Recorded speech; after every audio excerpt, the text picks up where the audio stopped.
Sixth standard first chapter ആദിമ മനുഷ്യരും സംസ്കാരങ്ങളും.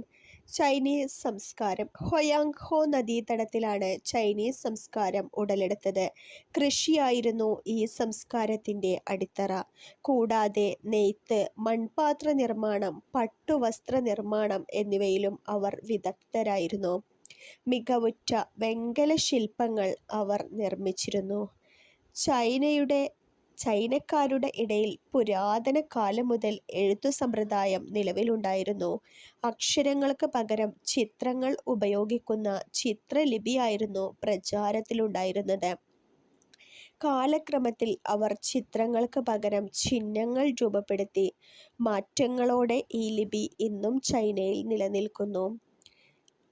ഹാരപ്പൻ സംസ്കാരം. വെങ്കലയുഗത്തിൽ സിന്ധു നദീതടത്തിൽ നിലനിന്നിരുന്ന സംസ്കാരമാണ് ഹാരപ്പൻ സംസ്കാരം.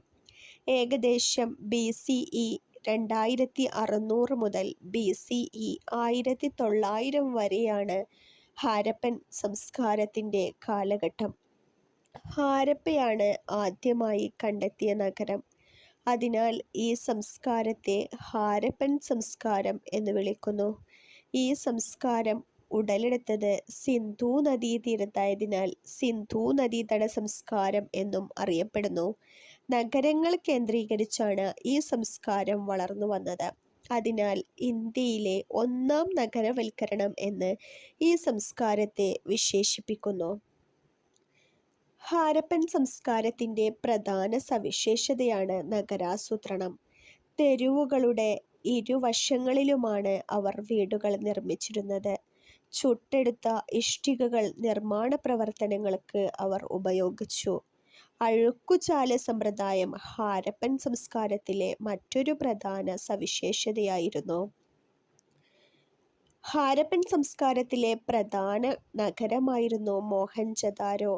വലിയ കുളമാണ് ഈ നഗരത്തിലെ ഏറ്റവും സവിശേഷമായ നിർമ്മിതി. ഹാരപ്പൻ ജനതയുടെ പ്രധാന ഉപജീവനമാർഗം കൃഷിയായിരുന്നു. ഗുജറാത്തിലെ രംഗ്പൂർ, ലോത്താൽ എന്നിവിടങ്ങളിൽ നിന്ന് നെൽകൃഷി ചെയ്തിരുന്നതിൻ്റെ തെളിവുകൾ ലഭിച്ചിട്ടുണ്ട്. ഹാരപ്പയിൽ കണ്ടെത്തിയ പ്രധാന ചരിത്രശേഷിപ്പാണ് ധാന്യപ്പുര. ഹാരപ്പൻ ജനതയ്ക്ക് അവരുടേതായ എഴുത്തുരീതി ഉണ്ടായിരുന്നു. അക്ഷരങ്ങൾക്ക് പകരം ചിഹ്നങ്ങളാണ് അവർ ഉപയോഗിച്ചിരുന്നത്.